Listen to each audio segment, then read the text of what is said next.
First ever factory outlet, Mukunda Jewelries, KPHP, Somajiguda, Kottapet, Khammam.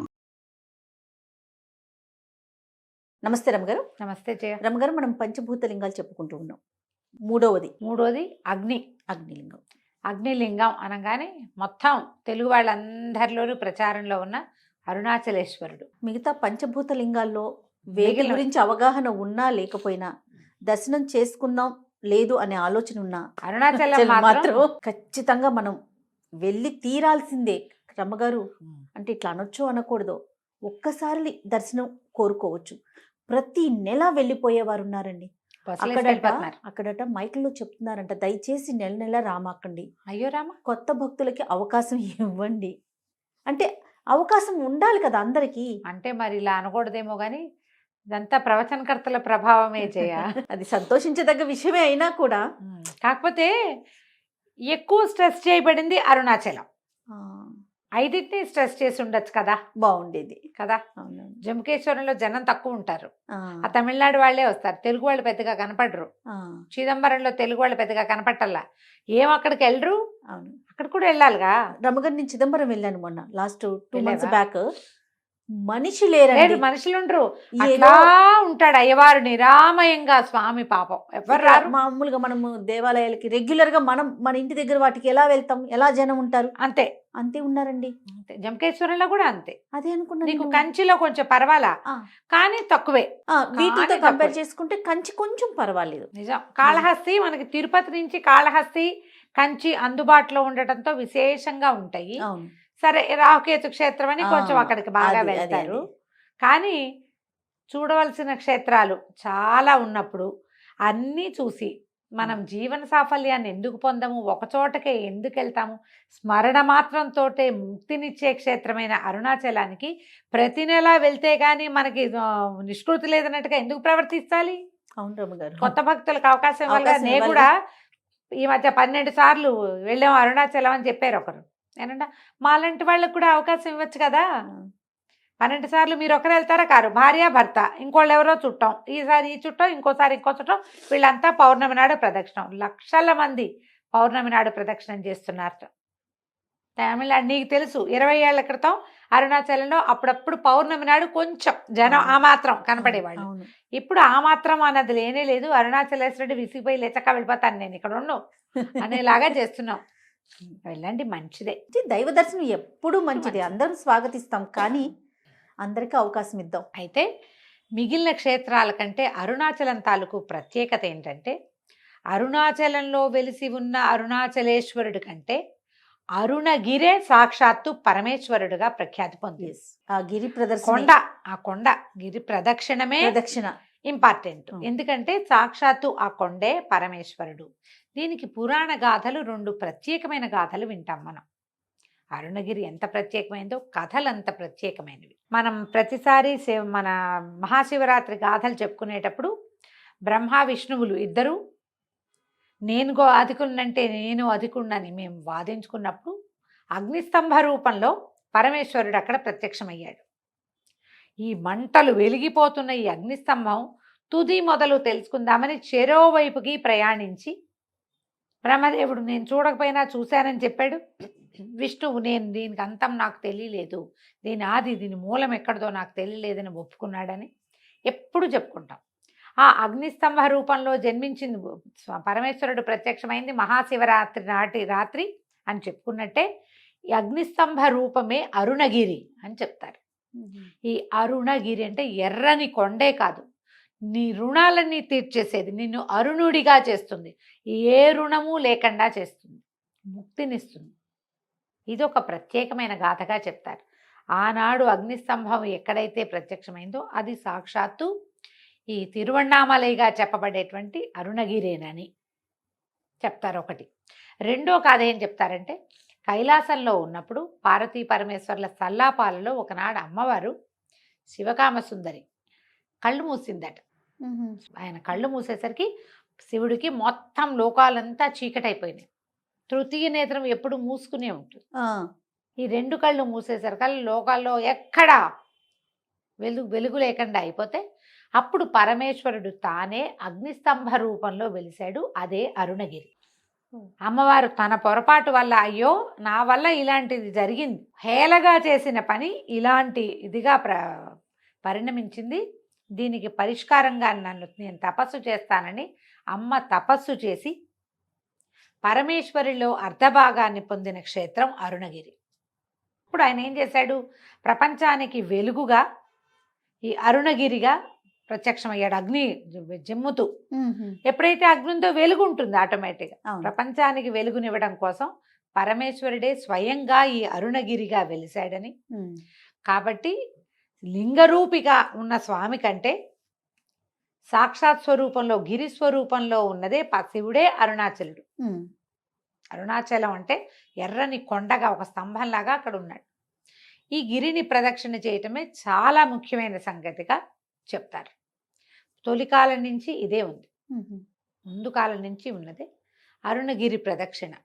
ఈ అరుణగిరి ప్రదక్షిణ ఉదయకాలం ఎండాకాలం సమయాల్లో కాకుండా తెల్లవారుజామున రాత్రిళ్ళు చేయాలంటారు.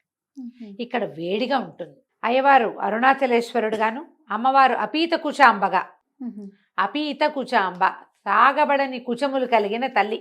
కుమారుడికి స్తన్యం ఇవ్వకుండా వచ్చేసిందట స్వామివారి దగ్గరికి, అందుకని అమ్మకి ఆ పేరుంది. ఇక్కడ తమిళలో అయితే అన్నామలై అని ఆయన్ని ఉన్నామలై అని అమ్మవారిని చెప్పుకుంటారు. ఉన్నామలై. మనం అపీత కుచాంబే చెప్పుకుంటాం. అభితు కుచలాంబ కాదు, లా లేదు అసలు. అపీత కుచాంబ, ఆపీత కుచాంబ కాదు. అపీత అంటే తాగబడని, కుచాంబ స్థనములు కలిగిన తల్లి, ప్రత్యేకమైన స్వరూపం. అయితే ఈ రెండు స్వరూపాల్లో అయ్యవారు అమ్మవారు వెలిసి ఉన్నటువంటి ఈ అరుణగిరినాథుడి దేవాలయం విశేషంగా కనపడుతుంది. చాలా పెద్దది, 25 ఎకరాల స్థలం, 180 అడుగులు ఉన్నటువంటి రాజగోపురము, చాలా పెద్దది, విశాలంగా కనపడుతుంది. స్కాంద పురాణంలో కూడా ఈ అరుణాచలేశ్వరుడి ప్రస్తావన ఉంది. పరమ ప్రఖ్యాతులైన రమణాశ్రమం ఒకటి కింద కనపడుతుంది మనకి. నేను వెళ్ళినప్పుడు రమణాశ్రమంలో నెమలిని చూశాను. నేను మొట్టమొదటి నా జీవితంలో ప్రత్యక్షంగా నెమలిని చూసింది రమణాశ్రమంలోని 92లో కాలేజ్ ట్రిప్లో వెళ్ళాం మేము, అక్కడ చూశాను. అప్పటికి గిరి ప్రదక్షిణ ఆనాడు ఏం తెలియదు జయ, జనం చాలా తక్కువ ఉన్నారు. మేము వెళ్ళినప్పుడు మేము ఒక బస్సులో ఎంతమంది వెళ్ళామో ఇంకో అందులో సగం మంది ఉన్నారేమో అంతే. ప్రశాంతమైన అరుణాచలం. ఇప్పుడు అసలు ఆ ప్రశాంతత లేదేమో మరి. నెమళ్ళు, కోతులు అవి కనిపిస్తాయి, బాగా ప్రశాంతంగా కనిపిస్తుంది. ఈ రమణాశ్రమం నుంచి 2 కిలోమీటర్లు ముందుకు వచ్చితే ఒక వినాయకుడి దేవాలయం కనిపిస్తుంది కదా, అక్కడ కుడిపక్కగా వెళ్ళి అది నిలబడి చూస్తే ఈ అరుణగిరి నందీశ్వరుడిలాగా కనపడుతుంది మనకి. ఈ గిరి ప్రదక్షిణ 14 కిలోమీటర్లు ఉంది. మధ్యలో 8 అష్టలింగాలు, ఇందులో ఏవో చెప్తారు కదా యమలింగము, అవన్నీ ప్రత్యేకంగా చూడాలి. గిరి ప్రదక్షిణ చేయండి తప్పకుండా, జీవితంలో ఒక్కసారైనా ఓసారి చేసినా చాలు. ఎందుకంటే ఈ అరుణాచలము స్మరణ మాత్రంతోటే ముక్తినిచ్చేదైతే నెల నెలా వెళ్ళటం ఎందుకు? అక్కడికి వెళ్ళగలిగే సెలవు, డబ్బులు, ట్రాన్స్పోర్టేషన్ ఉంటే ఇంకో క్షేత్రం చూడండి. భారతదేశం అంతా మహాద్భుత క్షేత్రాలు ఉన్నాయి, 18 శక్తిపీఠాలు ఉన్నాయి, 12 జ్యోతిర్లింగాలు ఉన్నాయి, 5 ఇన్ని రకాల పంచారామాలు, పంచభూత మహాభూత లింగాలు. ఇవి కాకుండా అన్ని క్షేత్రాలలోనూ, అన్ని ఊళ్ళలోనూ ప్రత్యేకమైన క్షేత్రాలు, అవన్నీ చూడొచ్చుగా చక్కగా. అసలు చూడని వాళ్ళు ఓసారి తప్పకుండా వెళ్ళాలి, చూడాలి. నేను అప్పుడు వెళ్ళాను జయ, కానీ నేను గిరి ప్రదక్షిణ చెయ్యాల. ఇటీవల ఒక 3 సార్లు అయినా బయలుదేరా. అవును, కుదరలేదు, వెళ్ళలేకపోయాం. సరే, మనకి అవకాశం ఇవ్వలేదు అంతే. ఇంకా భగవంతుడు ఈ వెళ్ళే దారిలో నడిచేటప్పుడు దారిలో కూడా అన్నట ఎడం పక్కగానే నడవాలి, ఓ పక్కగానే నడవాలి, రోడ్ అంతా స్ప్రెడ్ అవ్వకూడదని రెండో పక్క నుంచి ఋషులు వాళ్ళు గిరి ప్రదక్షిణం చేస్తారట.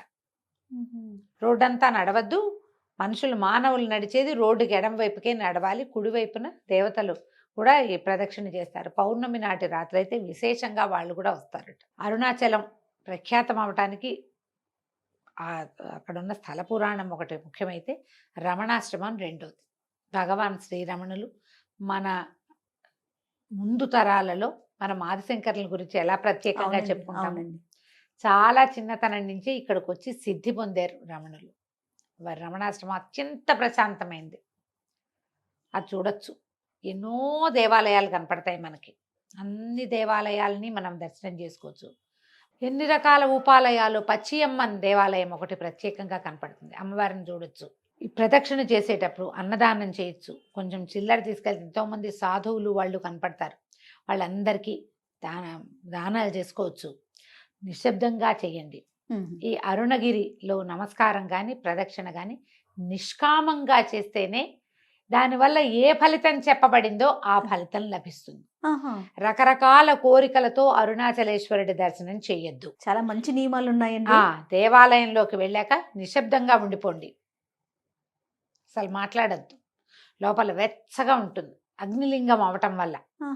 ఆ లింగం ఇప్పుడు కొండే అగ్నిస్వరూపం. అవునవును. శివలింగం అగ్నిలింగం. కింద శివలింగం అరుణాచలేశ్వరునికి వెళ్తాం కదా దర్శనానికి, ఆ లోపలికి వెళ్ళినప్పుడు కామ్గా ఉండండి. ఆ అగ్ని తాలూకు స్వభావాన్ని ఫీల్ అవ్వడానికి ట్రై చేయండి. స్వరూపం అయినా ఆ వెచ్చదనం మీరు మాట్లాడుతూ ఇతరత్ర వ్యాపకంలో ఉంటే ఆ లోపల ఏ మారా ఉందో అది మనం ఫీల్ కాలేకపోతాం. అంతే కదా. అసలు అలంకారం ఎంత బాగుంటుందో జయ, భలే బాగుంటుంది. అరుణాచలేశ్వరుడికి చేసే అలంకారమే అసలు అటు మనిషి కూర్చున్నట్టుగా అనిపిస్తుంది నాకైతే. ఫోటో చూసినా నేను అలాగే ఫీల్ అవుతాను. శివలింగానికి ఎంత చక్కటి అలంకారం చేస్తారో. ఇక్కడ ఒక చోట మహాకాళేశ్వరుడు, ఉజ్జయిని మహాకాళేశ్వరుడు కూడా భలే అద్భుతమైన అలంకారాలు. తప్పకుండా దర్శనీయ క్షేత్రాల్లో అరుణాచలాన్ని పెట్టుకోండి. ఈ పంచమహాభూత లింగాల్లో 3వది అగ్నిలింగము మనం అరుణాచలం. అయితే ఇక్కడ జరిగే ప్రతి ఉత్సవము ముఖ్యమైనదే, విశేషమైనదే. ప్రధానంగా కార్తీక దీపోత్సవం మరీ విశేషమైనది. టన్నుల కొద్ది నెయ్యి వాడతారు కార్తీక దీపోత్సవం రోజున. ఇప్పుడు మన కార్తీక మాసం వేరు, తమిళుల కార్తీక మాసం వేరు కదా. మన పౌర్ణమి తర్వాత ఇంకా కొంచెం అవతలకు వస్తుంది. కార్తీక దీపోత్సవం ఎప్పుడుందో తెలుసుకుని అప్పుడు వెళ్ళే వాళ్ళు కూడా, భక్తులు అక్కడికే వెళ్ళే వాళ్ళు, తెలుగు వాళ్ళు కూడా ఆ టైంకి వెళ్ళిపోతారు అనుకో. మనం టీవీలో చూడడానికి ఇప్పుడు అవకాశం లభిస్తుంది. ఆ దీపోత్సవానికి చుట్టూతో అన్ని గ్రామాల్లో లైట్లు ఆపేస్తారు. ఆయన అక్కడ వెలిగాకే ఆ జ్యోతి, అరుణ జ్యోతి వెలిగిన తర్వాతే ఈ మిగిలిన ఇళ్లలో మొత్తం చుట్టుపక్కల ప్రాంతాలన్నీ లైట్లు వేసుకుంటారు. అక్కడికి స్ట్రీట్ లైట్లు కూడా వెయ్యరు. అవునండి. చాలా అద్భుతమైన కార్తీక దీపోత్సవం జరుగుతుంది. అవకాశం ఉంటే చూడండి. జీవితంలో ఒక్కసారైనా పౌర్ణమికి ఒక్క ప్రదక్షిణ మాత్రం చేయండి, ఎవరైనా చేయాల్సిందే. ఇప్పుడు మనం చూస్తున్న దేవాలయం 9వ శతాబ్దంలో నిర్మించబడింది. 5 ఆవరణాలుగా దేవాలయం కనిపిస్తుంది.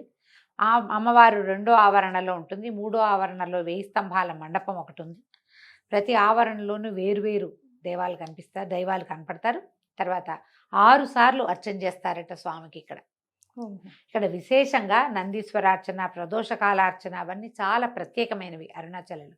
నువ్వు ఈ క్షేత్రాలన్నిట్లలో కూడా ఏ అర్చనకు ఆ అర్చనగానే కనపడుతుంది.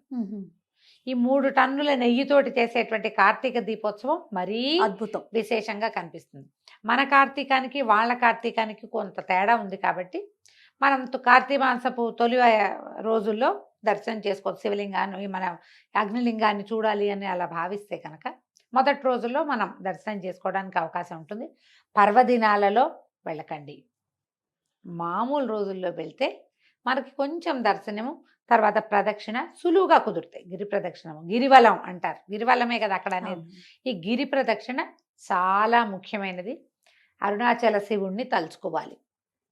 నిష్కామంగా అరుణాచలం దర్శనం చెయ్యండి. ఏ కోరికలు లేని, మనకి ఏం కావాలో అది ఆటోమేటిక్గా వచ్చేస్తుంది. ఫలానాది కావాలని కోరి ఆయన్ని చిన్నవాడిని చేయొద్దు. ఆయన్ని బహుపెద్దవాడవిగా చెయ్యాలి అంటే ఏ కోరిక లేకుండా ఉండాలి. ఇలా ప్రత్యేకించి చెప్పబడింది, అంతేనా రమ్మగారు? నిష్కామంగానే గిరి ప్రదక్షిణం చేయండి, నిష్కామంగానే అరుణాచలేశ్వరుని దర్శనం చేయండి అని చెప్తారు. మీ అవకాశాన్ని బట్టి దర్శనం చేసుకోండి. తప్పకుండా. నమస్తే. నమస్తే జీ.